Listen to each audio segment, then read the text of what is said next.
로마서 1장 18절 말씀 다 같이 합독하도록 하겠습니다. 하나님의 진노가 불의로 진리를 막는 사람들의 모든 경건치 않음과 불의에 대하여 하늘로 쫓아 나타나나니. 아멘. 하나님의 말씀입니다.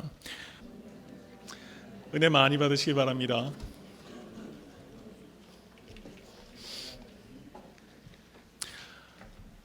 오늘 이런 인사말을 드린 이유는 오늘 정말 은혜 좀 많이 받으셨으면 좋겠어요. 그런 마음으로 말씀 증거하기 시작합니다. 여러분 혹시 지난주에 매스컴을 통해서 보셨는지 모르겠습니다. 한국에 알만한 한 대형 교회에서 전도지를 만들었는데 거기에 그 남녀 청년들 18명 아주 용모가 단정하고 또 수려한 남녀 청년 18명의 사진을 거기에 다 올리고, 그리고 그 청년들의 이름, 나이, 직업 등까지 굉장히 자세한 신상 정보까지 거기에 넣어서 그 전도지에 큰 글씨체로 거기에 뭐라고 써 있냐면, 여자친구 있어? 소개팅 해볼래? 남자친구 있어? 소개팅 해볼래? 이렇게 그 전도지에 써 있었다는 거예요. 여러분 요즘에 교회에서 하는 일들을 세상에서 얼마나 주의 깊게 관찰하는지 모릅니다. 금방 세상의 모든 매스컴들의 좋은 먹잇감이 됐어요. 그래서 신문에 엄청난 댓글이 달리기 시작합니다. 그래서 성을 상품화해서 교회 신자를 늘린다라고 비판합니다. 그리고 어떤 사람은 교회가 무슨 나이트클럽이냐 이렇게 글을 쓴 사람도 있었습니다. 사회 여론이 비등하자 그 교회에서도 이 문제의 심각성을 비로소 깨닫고 교회 홈페이지 게시판에 사과문을 게시하기에 이르렀습니다. 그 사과문의 내용은 이런 것입니다. 본 의도는 이 시대에 다양한 스타일과 사람들이 있지만 예수님과의 만남이 최고의 만남이라는 것인데 의도 전달의 명확성이 부족했음을 사과드립니다 라는 게시문이 게시가 된 거예요. 이 내용을 혹시 기사로 접하신 분들도 계실 거라 생각합니다. 여러분 어떠세요? 이렇게 교회가 전도지를 만들어서 전도하는 것이 어떠한 문제를 가져올 것이라 생각합니까? 그리고 그렇게 하는 그 뒤에 있는 의식에는 어떤 문제가 있다고 생각합니까? 저는 오늘 말씀을 통해서, 그리고 지난주에 있었던 이 사건을 통해서 우리가 예수 그리스도를 믿음으로 말미암아 의롭게 되는 이 신칭의 복음을 증거할 때 우리가 어디에서부터 복음을 증거해야만 하는가라는 매우 중요한 질문을 여러분과 제가 깊이 생각해 볼 수 있는 이 아침 될 수 있게 되기를 간절히 바랍니다. 오늘 본문 말씀 로마서 1장 18절은 논리적으로 로마서 1장 17절과 매우 밀접하게 연관이 되어 있습니다. 로마서 1장 18절에 우리 번역에는 명확하게 번역되어 있지 않지만 성경 원어로는 거기에 가르라는 접속사로 시작하고 있어요. 아포크립테타이 가르 이렇게 거기에서 시작하고 있습니다. 가르라는 접속사는 앞에 있는 문장의 이유를 설명하고 있다라는 의미예요. 그래서 많은 영어 번역에서는 1장 18절 앞에 접속사 because나 for를 보완해서 거기에 번역하고 있어요. 그것이 문자적인 번역입니다. 근데 여러분들 많이 가지고 계신 NIV 번역에서는 for를 생략하고 있어요. 잘못된 번역은 아니지만 논리적인 연결이 어떻게 되는지를 정확하게 밝히기 위해서는 저는 for를 거기에 번역해서, 혹은 우리 번역으로 한다면 왜냐하면을 거기에 넣어서 번역할 때 정확한 흐름을 우리가 읽을 수 있다. 저는 그렇게 생각하는 것입니다.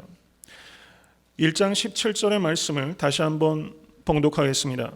복음에는 하나님의 의가 나타나서 믿음으로 믿음에 이르게 하나니 기록된 바 오직 의인은 믿음으로 말미암아 살리라 함과 같으니라. 여러분 이 말씀을 믿으십니까? 이것을 이신칭의의 복음, 영어로는 justification by faith라고 합니다. 사람은 어느 사람도 자기의 율법의 행위로 구원을 받을 수 있는 사람은 없습니다. 오직 예수 그리스도의 십자가의 은혜를 믿음으로 말미암아 값없이 구원을 얻게 된 것을 믿으실 수 있게 간절히 축원합니다. 예수 그리스도의 의가 우리에게 주어져서 어느 누구도 자기 자신의 도덕적 의로 구원을 얻을 수 없는데, 예수 그리스도의 의가 밖에서 우리에게 주어짐으로 말미암아 그 의를 보시고 하나님께서 우리를 의롭다 인정해 주신 것이 우리의 구원의 사건입니다. 그러면 1장 18절은 왜 그러면 밖에서 주어지는 하나님으로부터 말미암은 의가 우리에게 주어져야만 하는가? 그 이유를 밝히고 있는 것입니다. 그것은 하나님께서 진노하시기 때문이라고 말씀하고 있는 것입니다. 그래서 1장 18절은 하나님의 진노가 불의로 진리를 막는 사람들의 모든 경건치 않음과 불의에 대하여 하늘로 쫓아 나타나고 있습니다 라고 선언하고 있다는 겁니다. 1장 18절에서부터 로마서 3장 20절까지는 같은 문맥을 가지고 있는 하나의 묶음이라고 볼 수 있습니다. 여러분, 외람된 질문이지만 혹시 법원에서 출두하라는 기소장을 받으신 적 혹시 있으십니까? 여러분, 미국에서는 운전하다가 혹시 과속이나 무슨 시그널을 잘못하면 법원에 가는 일들이 덜어 있어요. 저도 한 2번 가봤는데 썩 유쾌하지 않더라고요. 그런데 그런 일 말고 정말 어떤 범죄에 관계돼서 여러분 기소장을 받아서 당신 유죄요 라는 출두 명령을 받는다면 그것은 매우 당혹스러운 일임에 틀림없고 매우 불쾌한 일임에 틀림없다는 것입니다. 그런데 사도 바울께서는 로마서 1장 18절에서 3장 20절까지 모든 유대인과 모든 이방인들에게 예수 그리스도 밖에서는 당신이 모두 죄인입니다 라고 기소장을 쓰고 있다는 사실입니다. 지금 사도 바울께서 로마 교인들에게 쓰고 있는 이 로마서는 한 번도 얼굴과 얼굴로 대한 적이 없는 생면부지의 사람들에게 쓰고 있는 것입니다. 여느 평범한 사람이라면 그냥 소프트한 말로 시작했을 거예요. 로마가 날씨는 어떻습니까? 요즘 로마에는 어떤 일이 있습니까? 여러분, 그런 이야기로 시작해서 모르는 사람에게 조심스럽게 접근을 할 법합니다. 그런데 사도 바울은 결코 그렇게 하지 않고 있다는 사실입니다. 사도 바울은 기소장을 저들에게 보내고 있는 것입니다. 1장 18절은 그와 같은 기소장의 일반적인 진술이라고 할 수 있고 1장 19절에서 1장 마지막 절 32절까지는 이방인들에게 대해서 사도 바울이 당신들은 유죄입니다 라고 선언하는 기소장이 1장 32절까지 기록되어 있습니다.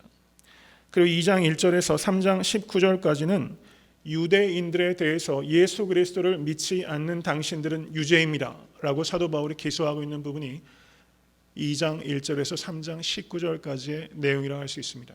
그리고 이 기소장의 결론이 로마서 3장 20절에 기록되어 있습니다.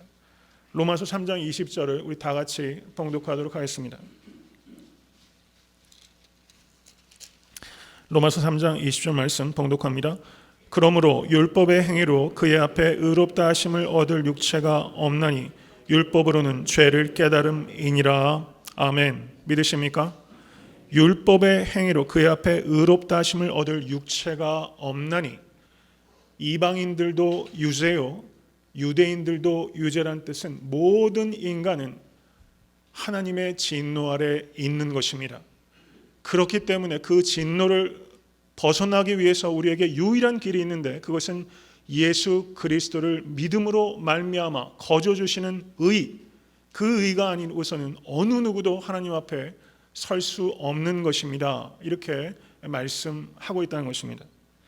이것을 말하기 위해서 사도 바울께서는 1장 18절에서 3장 20절까지 많은 지면을 할애해서 인간이 모두 죄인이라는 것을 선언하고 있다는 사실입니다. 제가 이 말씀을 이렇게 드리는 이유는 사도 바울이 로마서를 쓸 때 사도 바울의 1차적인 관심은 로마 교인들이 로마서 편지를 받아보고서 이 사람들이 어떻게 이 편지를 읽을까, 그들의 감정이 제1차적인 과제가 아니었다는 것입니다. 우리가 복음을 증거할 때 설교자가, 제가 지금 여러분께 설교를 할 때, 혹은 여러분께서 교회 밖에 나가셔서 예수를 믿지 않는 사람에게 전도를 하실 때, 듣는 회중들의 혹은 비그리스도인들이 복음을 들을 때 여러분, 그분들의 필요가 무엇인지, 그분들의 문제가 무엇인지, 그분들이 행복한지 불행한지, 그런 문제에 대해서 설교자와 복음 전도자는 민감할 필요가 있는 것은 분명합니다. 그렇지만 사도 바울께서 하나님의 진노에 대해서 말씀하심으로 복음을 증거하기 시작한 이유는 복음은 그런 문제를 해결하기 위해서 예수께서 이 땅에 오신 것은 아니기 때문이라는 것입니다. 예수 그리스도께서는 우리가 무엇을 먹고 무엇을 마시는지 문제에 대해서 무관심한 분이 아니십니다. 예수께서는 공중의 새도 그리고 들에 핀 백합화도 살피시고 기르시는 분이심을 믿으실 수 있게 간절히 축원합니다. 그렇지만 예수께서 이 땅에 오신 본질적인 문제는 우리의 지엽적인 문제를 해결하기 위해서가 아니라 우리의 본질적인 문제를 해결하기 위한 것이고, 우리의 가장 본질적인 문제는 우리가 죄로 인해서 죽을 수밖에 없는 현실이라는 것입니다. 여러분, 마가복음 1장을 보시면 예수님께서 각양 병든 자들과 각양 귀신 들린 자들이 예수님께 폭주했습니다. 예수님은 그들을 불쌍히 여기셨습니다. 그래서 그들의 병을 고쳐주시고 귀신을 내어 쫓으셨습니다. 근데 안식일이 됐습니다. 예수님께서 주무시다가 마가복음 1장 35절을 보시면 새벽 미명에 예수께서 한적한 곳으로 나가사, 거기에서 한적한 곳이라는 것은 실제 성경 원어는 광야입니다. 매우 먼 곳으로 가셔서 예수께서 기도하셨어요. 그때 베드로가 사람들을 이끌고 예수께 왔습니다. 거기에 성경 원어는 베드로가 굉장히 신경이 예민해졌다는 느낌을 반영해 Everyone is looking for you 이렇게 언하고 있습니다. 그 뜻은 모든 사람이 주님을 찾고 있는데 왜 얘기도 없이 여기 와 있습니까? 가서 빨리 병 고치고 귀신 쫓아야 되지 않습니까? 이렇게 촉구하고 있는 거예요. 여러분, 사람들이 원하는 것은 예수님을 한 장소에 묶어놓고 나의 문제를 해결해 주는 알라딘 램프의 지니 같은 역할을 예수께 요구하고 있다는 것입니다. 그때 예수님께서 어떻게 하십니까? 나는 이것을 위해서 오지 않았다 라고 말씀하세요. 나는 마가복음 10장을 보시면 뭐라고 말씀하십니까? 많은 사람들의 죄를 대속하기 위하여 내가 왔다 라고 말하면서 내가 이 복음을 다른 마을로 전해야겠다 라고 말씀하시면서 모든 사람에게로 가셔서 그들의 필요를 채우는 것으로 예수께서 거기에서 타협하지 아니하시고 전혀 생면부지의 땅으로 생면부지의 사람을 향해서 예수께서 나아가셨다는 거예요. 여러분, 이것이 예수께서 이 땅에 오신 목적입니다. 이것을 생각하실 수 있게 간절히 축원합니다. 여러분, 복음을 제시하실 때 우린 이런 유혹 가운데 빠집니다. 예수 믿으면 모든 문제가 해결됩니다. 마치 예수님 슈퍼맨처럼 이야기하고 있고 그런 유혹을 받아요. 혹은 예수 그리스도를 산타클로스처럼 묘사할 때가 있어요. 우리에게 필요한 것을 다 주신다고 얘기해요. 여러분, 그런데 다른 종교에서도 그렇게 말하고 있습니다. 다른 종교에서도 슈퍼맨, 산타클로스 같이 얘기해요. 우리가 그렇게 복음을 증거하고 있다면 그것은 기독교의 복음의 본질을 흐리는 것이고, 좀 더 분명하고 과격하게 말하자면 그것은 이단적인 것입니다. 예수 그리스도께서는 죄와 사망으로부터 우리를 구원하시기 위해서 오신 것입니다. 그것을 말씀하기 위해서 사도 바울은 로마 교인이 이것을 읽고 어떻게 반응할지 거기에 염두를 두지 않고 하나님의 무서운 진노에 대해서 말씀하는 것으로 복음의 증거를 시작하고 있다는 사실입니다. 여러분, 미국에 대부흥이 있었을 때 그 대부흥의 주역이었던 목사님들 가운데 찰스 핀이라는 목사님이 계세요. 훌륭한 목사님입니다. 그분의 많은 설교들이 남아 있습니다. 그런데 이 찰스 핀 목사님께서 아무도 회심시키지 못하는 설교라는 이야기를 하시면서 5가지 기준을 제시하셨어요. 저는 그 중에서 특별히 한 4가지 정도를 발췌해서 아무도 회심시키지 못하는 설교의 특징을 여러분과 나누고자 합니다. 첫째는 설교의 동기를 죄인을 구원하는 것보다 인기를 얻는 데 두는 설교는 아무도 회심시키지 못합니다. 두 번째, 대중적이고 일시적이고 선풍을 불러일으키는 좋은 주제를 선택하는 것은 아무도 회심시키지 못합니다. 세 번째는 죄와 죄됨에 대해서 설교하지 않으면 그것은 아무도 회심시키지 못합니다. 네 번째는 설교를 즐기게 하고 마음이 상해서 돌아가게 하지 않는 설교는 아무도 회심시키지 못합니다. 여러분, 지난주 설교 말씀 들으시면서 어떠셨습니까? 혹시 설교를 즐기고 계시지 않습니까? 혹시 오늘은 어떻습니까? 제가 만약에 설교를 하면서 여러분들이 설교를 단지 즐기게 하고 마음이 한 번도 상해보지 못하고 제가 여러분들이 댁으로 돌아가시게 한다면 저는 그 죄를 심각하게 받게 될 거라 생각합니다. 여러분, 존 스타트 목사님께서도 이런 취지의 말씀을 하셨습니다. 거짓 선지자들의 설교의 특징을 존 스타트 목사님께서 6가지를 말씀하셨어요. 저는 그것을 축약해서 여러분들께 말씀을 드립니다. 여러분, 이것은 설교자에게만 국한된 것이 아니라 여러 성도님들께서 예수님을 믿지 않는 사람들에게 복음을 증거할 때 여러분 이 원칙을 생각해서 복음을 제시해야 된다는 겁니다. 존 스타트 목사님의 말씀은 하나님의 진노와 하나님의 심판에 대해서 침묵하는 설교, 죄의 사악성과 회개의 필요성에 대해서 침묵하는 설교, 그리고 성결한 삶에 대해서 침묵하는 설교는 거짓 선지자들의 설교입니다. 이렇게 말했어요. 여러분, 저는 찰스 피니의 목사님의 말씀과 이 존 스타트 목사님의 말씀을 보면서 가슴이 서늘해지는 것을 느껴요. 회개하게 됩니다. 제가 오늘 하나님의 진노에 대해서 설교하고 있지만 지옥의 실체에 대해서, 여러분 죄의 결과에 대해서, 치명적인 결과에 대해서, 성결한 삶이 얼마나 필수적이고 중요한 것인가에 대해서 더 치열하게 이 말씀을 성도들이 어떻게 들을까 하는 것을 집중하는 것이 아니라 이 말씀을 하나님께서 어떻게 들을 것인가 하는 것을 고민하는 설교자가 되어야 되는 것입니다.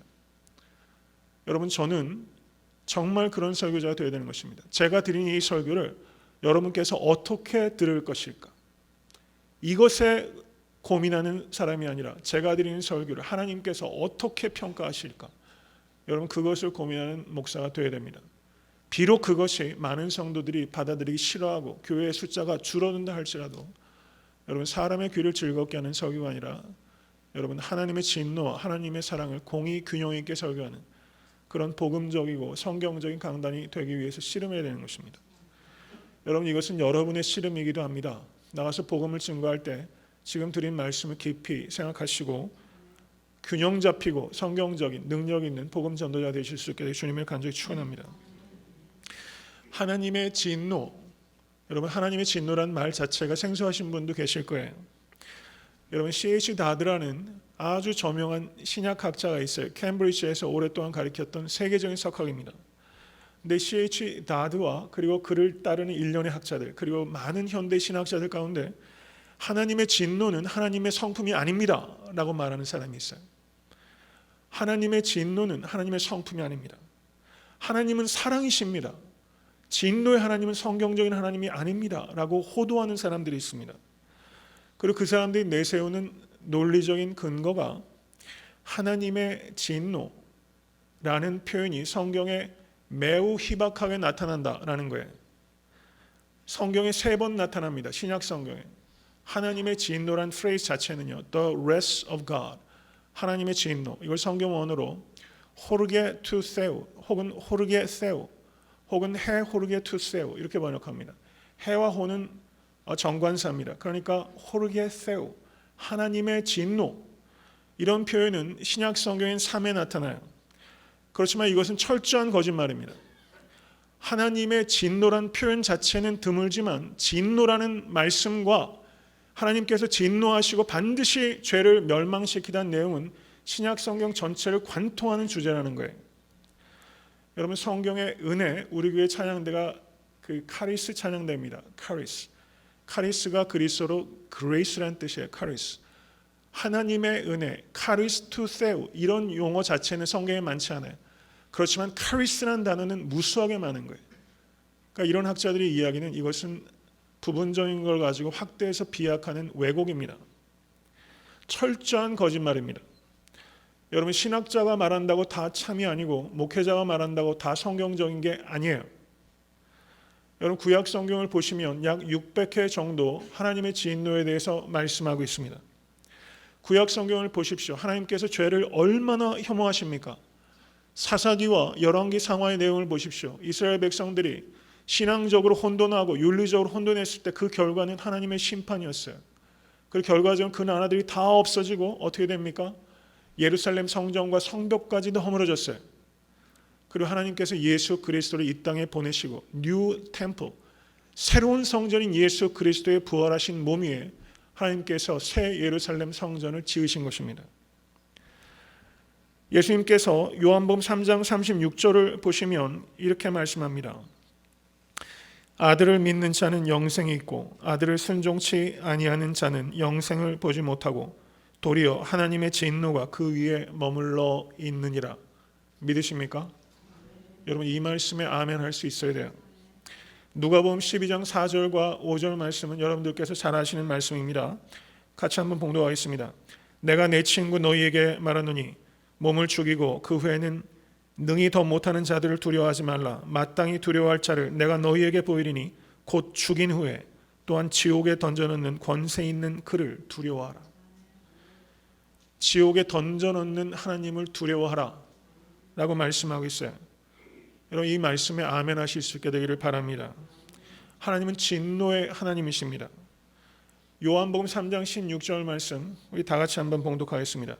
하나님이 세상을 이처럼 사랑하사 독생자를 주셨으니 이는 저를 믿는 자마다 멸망치 않고 영생을 얻게 하려 하심이니라. 아멘. 여러분 이것은 복음의 진수가 담겨 있어요. 그런데 여기에서 순서를 보십시오. 멸망치 않고 영생을 얻게 하려 하심이라. 그러니까 멸망이 있다는 얘기입니까? 없다는 얘기입니까? 멸망이 있어요. 그 멸망치 않게 하시기 위해서 멸망이라는 것은 하나님의 진노 아래에 있는 것입니다.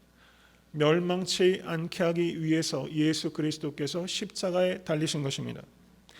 마가복음 9장 47절과 48절에서는 주님께서 제자들에게 이렇게 말씀합니다. 만일 내 눈이 너를 범죄케 하거든 빼어버리라. 한 눈으로 하나님의 나라에 들어가는 것이 두 눈을 가지고 지옥에 던지는 것보다 나으니라. 거기는 구더기도 죽지 않고 불도 꺼지지 아니하느니라 라고 예수께서 지옥에 대해서 말씀하셨어요. 여러분 우리가 육체적으로 죽으면 죽어서 무로 돌아가지 않아요. 무에서 무로 돌아간다는 얘기는 거짓입니다. 우리가 죽은 후에는 영벌이 있고 영생이 있는 것입니다. 예수 그리스도를 믿으면 영생한 것입니다. 믿으시면 아멘 하시기 바랍니다. 예수 그리스도를 믿으면 이미 우리는 영생한 거예요.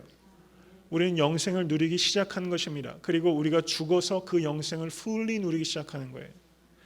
예수 믿어도 질병에 걸리고 예수 믿어도 실패할 수 있고 예수 믿어도 사업에 어려움을 겪고 예수 믿어도 자녀 때문에 고통을 당할 수 있어요. 예수 믿으면 승리한다는 것입니다. 고난 자체로부터 면제받은 것이 아니라 고난으로부터 승리한다는 것입니다. 그리고 우리는 승리를 위해서 가는 사람이 아니라 승리로부터 전진하는 사람이라고 성경은 말하는 거예요. 우리는 victory를 toward에서 가는 사람이 아니라 from victory, 예수 그리스도께서 주신 승리로부터 우리는 걸어가는 존재가 된 거예요. 믿으십니까? 이미 십자가상에서 예수 그리스도께서 그 승리를 확정하셨어요. 이것을 정말 믿으면 우리는 질병 가운데서도 승리하고 실패 가운데서도 승리하고 성공한 가운데서도 겸손할 수 있게 되는 것입니다. 여러분 이 믿음을 가지실 수 있게 주님을 간절히 축원합니다. 저를 따라 하시기 바랍니다. 구원은 하나님의 진노로부터 구원받는 것입니다. 구원은 하나님의 진노로부터 구원받는 것입니다. 그런데 하나님의 진노에 대해서 말씀하지 않으면 구원이 어디서부터 구원받는 거예요? 하나님의 진노로부터 구원받는 것인데 하나님의 진노에 대해서 말씀하지 않는 것은 잘못된 구원관을 가리키는 오류를 범하는 것이라는 사실입니다. 구원은 문제로부터 해방되거나 질병으로부터 해방되거나 실패로부터 해방되는 것이 아닙니다. 구원은 하나님의 진노로부터 해방되는 것입니다. 이것을 사도 바울은 분명하게 말씀하기 위해서 The wrath of God, 하나님의 진노에 대해서 말씀하기 시작한다는 것입니다. 여러분 예수님께서 마태복음 7장에 비유로 말씀하시기를 모래 위에 세운 집과 반석 위에 세운 집을 비교하셨어요. 여러분 강대상에서 설교할 때 하나님의 진노에 대해서 말씀하지 않으면 여러분 저는 여러분들을 모래 위에 세우는 죄를 범하는 것입니다. 여러분 반석 위에 세우기 위해서 반드시 하나님의 진노로부터 하나님의 사랑을 말할 수 있어야 되는 것입니다. 여러분 교회의 책임은 교회의 빈자리를 채우는 것이 아니라 사람들을 하나님과 화목해 하는 것이 교회의 책임입니다. 여러분 빈자리를 채워야 되지만 빈자리를 채우는 것이 목적이 아니라 그 자리를 채우고 있는 이가 하나님과 화목할 수 있도록 하는 것이 궁극적인 목적입니다. 그것이 목적이기 때문에 이 사도 바울은 하나님의 진노에 대해서 말씀하고 있다는 사실입니다. 여러분 우리는 부흥을 기다립니다. 그렇습니까? 하박국 선지자가 말한 것처럼 수년 내에 부흥을 이루기를 우리는 기도합니다. 여러분 미국의 대선이 화요일에 있고 한국 대선도 다가오고 있습니다. 여러분 외형적으로 보이는 현실은 그리 희망적이지 않아요. 여러분 그렇지만 기도하실 수 있게 간절히 바랍니다. 여러분, 이런 세상 가운데서 우리는 하나님의 진노에 직면하는 설교를 해야 되는 것입니다. 부흥은 하나님의 진노를 설교할 때 왔다는 것을 우리는 역사 속에서 깨닫게 되는 것입니다. 여러분, 특별히 미국의 영적 대부흥을 일으켰던 조나단 에드워드 목사님을 아시는 분들이 많이 계실 거예요. 저는 그분의 생애와 책을 여러분과 제가 좀 더 탐독할 수 있게 되기를 바랍니다. 18세기에 이 조나단 에드워드 목사님께서 어떤 제목의 설교를 했는가 하니 1741년 7월 8일에 1741년 약 270년경 전에 7월 8일에 코네티컷에 있는 한 교회에서 여러분 이렇게 기억되는 설교를 하고 싶습니다. 뭐라고 설교를 하셨는가 하니 신명기 32장 35절의 말씀을 가지고 Sinners in the hands of an angry God 라는 제목으로 설교하셨어요. Sinners in the hands of an angry God. 성난 하나님의 손안에 들어있는 죄인, 회개하십시오. 회개하지 않으면 영벌을 받고 이런 지옥에서 영원토록 고통당할 것입니다. 이렇게 조나단 에드워드 목사님께 설교하셨어요. 그 설교 말씀을 듣고 수많은 사람이 회개하고 그런 무브먼트가 미국의 영적 대각성을 일으켰다는 거예요. 여러분, 제가 설교 서두에 여러분 한국의 한 교회에서 그것이 신학적인 깊은 통찰의 부재든 아니면 효과만을 생각하고 진리에 대해서 흐려졌기 때문에 했던지 간에 이런 청년들이 있습니다. 소개팅 한번 안 해보시겠어요? 하는 어프로치와 여러분 하나님의 성난 하나님의 손안에 들어있는 죄인이라는 설교, 여러분 이 갭은 엄청난 거예요. 엄청난 겁니다. 여러분, 그런데 현대 많은 기독교들, 특별히 한국 교회가 어느 쪽의 설교들을 많이 하고 있어요? 와서 소개팅 안 해보실래요? 이건 극단적인 얘기지만 하나님의 진노를 말하면서 우리는 농담할 수 없습니다. 여러분, 복음은 하나님의 진노로부터의 구원입니다. 복음의 설교를 하면서 여러분 맞지도 않고 문맥에도 맞지도 않는 허튼 농담들 하는 것, 저는 그것이 잘 이해가 되지 않아요. 마틴 로이드 존스 목사님께서 그 책에 그렇게 쓰셨더라고요. 어떻게 하나님의 진노로부터 구원을 설교하면서 농담을 할 수 있습니까? 이렇게 마틴 로이드 존스 목사님 말씀하시더라고요. 저는 100% 공감합니다. 여러분, 때에 맞는 휴머가 필요해요. 그렇지만 하나님의 진노에 대해서 설교하면서 우리는 진지함을 가져야 되는 것입니다. 여러분, 모쪼록 저와 여러분이 그런 진지함을 가지실 수 있게 되어 주님을 간절히 축원합니다.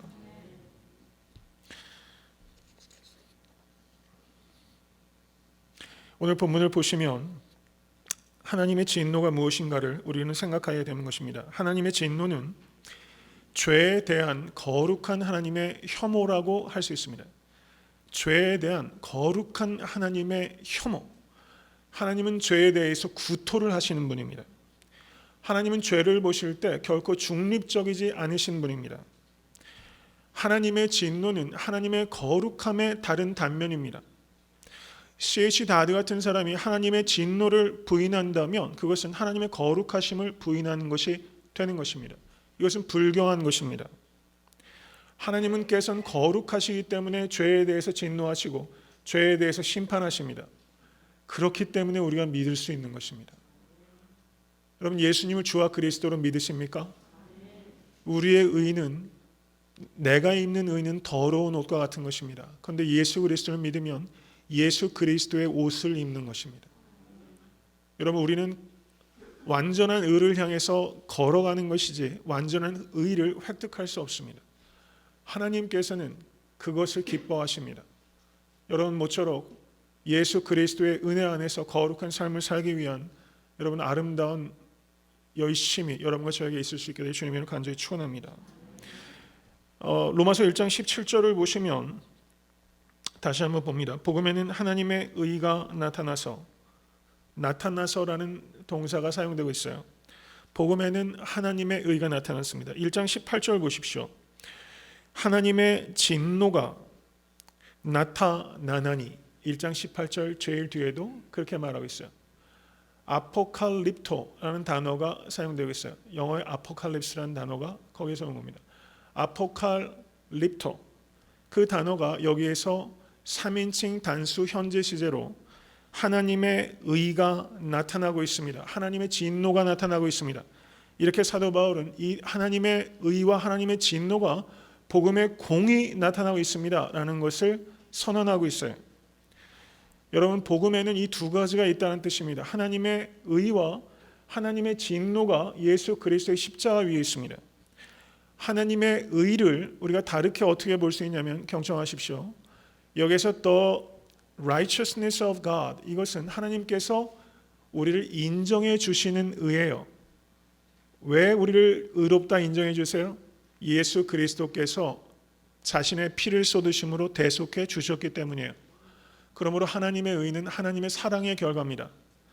그러므로 복음에는 하나님의 사랑과 하나님의 진노가 나타나는 것입니다.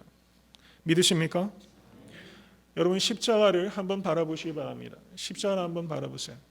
여러분, 십자가 바라보시면서 많이 울어보시지 않으셨어요? 저도 20대 때는 십자가 바라보면서 많이 훌쩍거렸어요. 십자가 바라보면서 울 수 있어야 합니다. 그런데 십자가를 바라보면서 우리가 매우 편향된 생각을 하고 있다는 겁니다. 그리고 그런 설교들이 많았던 것도 사실입니다. 십자가는 하나님께서 그의 사랑하신 독생자를 죽이실 만큼 죄를 혐오하신다는 증거입니다. 여러분, 십자가는 하나님께서 죄를 혐오하신다는 증거예요. 그리고 십자가는 하나님께서 그의 독생하신 아들을 죽이실 만큼 죄인을 사랑하신다는 증거입니다. 여러분, 십자가는 죄에 대한 하나님의 혐오와 죄인에 대한 하나님의 사랑이 통합된 자리예요. 여러분 이것을 우리가 깨달아야 됩니다. 하나님의 진노가 얼마나 무서운지, 하나님의 혐오가 얼마나 큰지에 대해서 깨닫는 만큼 우리는 하나님의 사랑을 깨닫게 되는 것입니다. 십자가를 보면서 하나님의 진노를 읽지 못하면 여러분들은 십자가를 알 수가 없습니다. 십자가의 진노를 하나님의 진노를 이야기하는 이유는 하나님의 사랑을 이야기하기 위해서 반드시 필요하기 때문입니다. 여러분, 복음에서 하나님의 진노가 빠지면 그것은 복음이 아니 되는 것이기 때문에 사도 바울께서는 그것을 강조하고 있다는 사실입니다. 하나님의 진노는 어디에 나타납니까? 18절 말씀 보시기 바랍니다. 두 가지 위에 나타나요. 하나님의 진노가 불의로 진리를 막는 사람들의 모든 경건치 않음과 불의에 대하여 하늘로 쫓아 나타나나니. 경건치 않음을 저는 불경건 이렇게 호칭을 바꾸겠습니다. 일종의 워드 플레이를 하는 거예요. 여러분들이 쉽게 기억하실 수 있도록 하나님의 진노는 불경건과 불의에 대해서 나타납니다. 불경건을 성경 원어로 아세베이아라고 말합니다. 그리고 불의를 아디키아라고 말합니다. 불경건의 의미는 하나님을 대한 죄악을 불경건이라고 그래요. 하나님을 대한 죄악. 그리고 불의는 인간을 대한 죄악을 불의라고 하는 것입니다. 그러므로 하나님의 진노는 하나님에 대한 악과 인간에 대한 악에 대해서 나타난다라고 사도 바울께서는 말씀하고 있다는 것입니다. 여기서 사도 바울이 불경건과 불의라는 순서를 가지고 말씀하고 있다는 것을 유의해야 됩니다. 그것은 하나님과의 관계가 잘못된 불경건은 필연적으로 인간과의 관계가 뒤틀어지는 불의로 나타나게 되는 것이기 때문입니다.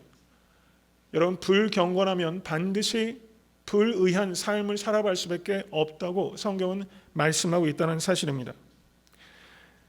여러분, 모세가 시내산에 들어가셔서 하나님으로부터 십계명을 받으실 때 두 개의 돌판을 받아오셨어요. 하나의 돌판은 무엇입니까? 십계명에서 첫째 계명에서부터 넷째 계명까지는 하나님과 인간과의 관계가 기록되어 있고, 그리고 둘째 계명 5째부터 10째까지는 인간과 인간 사이의 죄악들에 대해서 기록하고 있습니다. 이 순서는 바로 불경건과 불의의 순서인 것입니다. 마가복음 12장을 보셔도 서기관 한 사람이 예수께 나와서 이렇게 질문합니다. 모든 계명 중에 첫째가 무엇이니까? 그때 예수께서 이렇게 대답하십니다. 첫째는 이것이니 이스라엘에 들으라. 주 곧 우리 하나님은 유일한 주시라. 내 마음을 다하고 목숨을 다하고 뜻을 다하고 힘을 다하여 주 너의 하나님을 사랑하라 하신 것이요. 둘째는 이것이니 내 이웃을 내 몸과 같이 사랑하라 하신 것이니라. 아멘. 하나님을 사랑하는 것을 경건이라고 말하는 것이고, 사람을 사랑하는 것을 의롭다 말하는 것입니다. 하나님을 사랑하지 않는 것을 불경건이라고 말하고 사람을 섬기지 못하는 것을 불의라고 하는 것입니다. 여러분의 인생의 목적은 무엇입니까? 기독교 소요리 문답은 삶의 목적은 하나님을 영화롭게 하며 영원토록 그를 즐거워하는 것입니다 라고 말씀하고 있어요. 하나님을 영화롭게 하며 영원토록 그를 즐거워하는 것이 여러분 모든 사랑하는 성도님들의 목적 되실 수 있기를 간절히 바랍니다. 이게 목적이 아닌 삶을 죄라고 말하는 것이고 이것이 목적이 아닌 삶을 불경건하다고 하는 것입니다. 이것을 목적으로 하지 않으면 어떻게 그렇게 삶을 이끌어갈 수 있겠어요? 여러분 하나님을 영화롭게 하고 오직 하나님을 기뻐하는 것이 여러분의 필생의 삶의 목적 되실 수 있게 간절히 축원합니다. 여러분 세상의 윤리학자들은 그리고 세상의 정치가들은 여러분 어떤 이야기를 합니까? 한국 사회가 도덕적으로 타락했다는 이야기를 이야기 안 하는 사람 하나도 없어요. 그런데 모든 이면에 표면에 드러나는 인간관계의 문제들, 윤리적인 문제는 여러분 사회 제도적인 문제로 해결되는 게 아니라는 것입니다.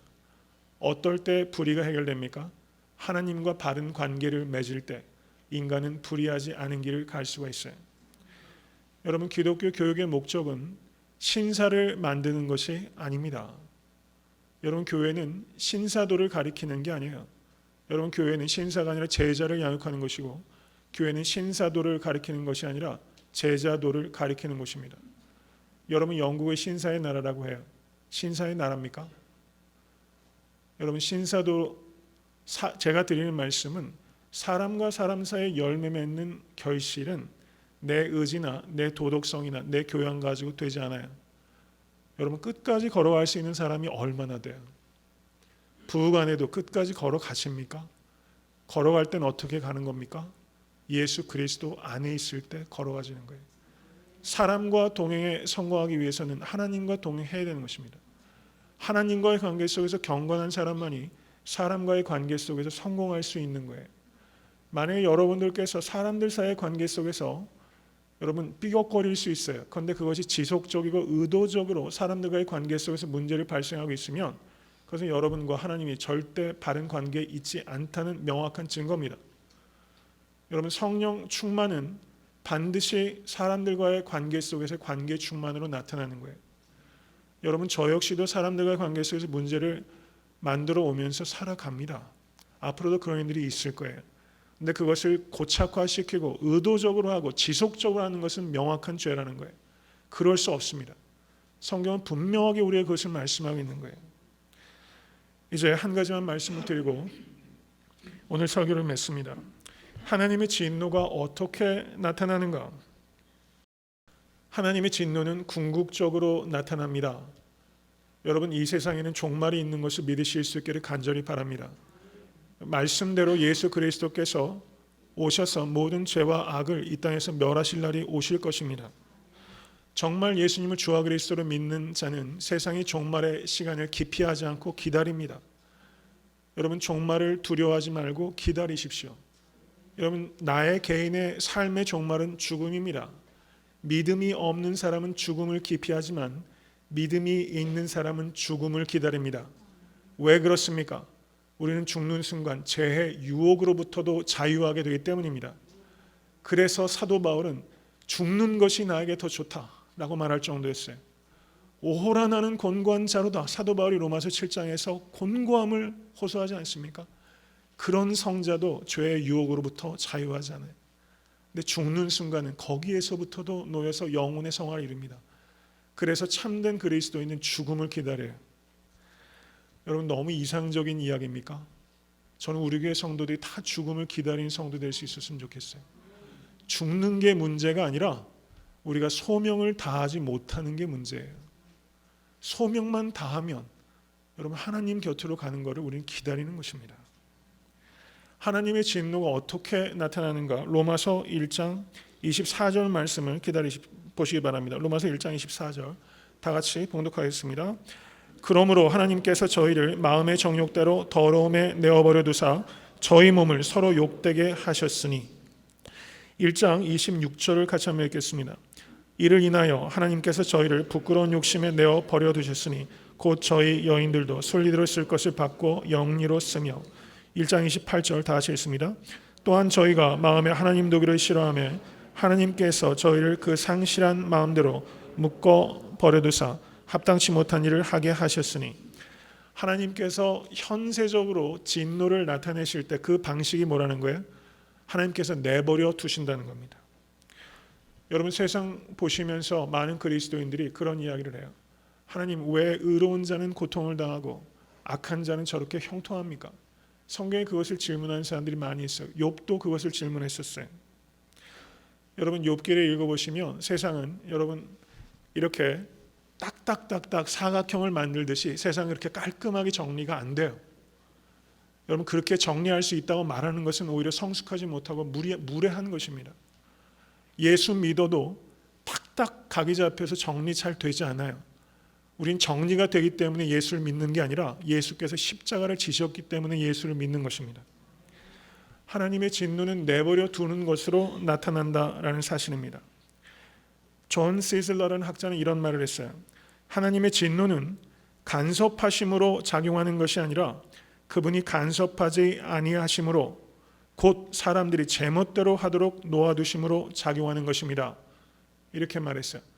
간섭하심으로 진노를 나타내는 것이 아니라 간섭하지 아니하심으로 진노를 나타내신다. 여러분 믿지 않는 사람들이 여러분들께 그런 질문하면 하나님이 계시면 왜 세상이 왜 이래? 이렇게 물으면 이 말씀을 얘기하세요. 하나님은 간섭하지 아니하심으로 그 사람을 버려두심으로 진노를 나타내신 것이다. 여러분 이 사람 하나님과의 관계가 끊어진 사람이에요. 여러분 이것은 죽음입니다.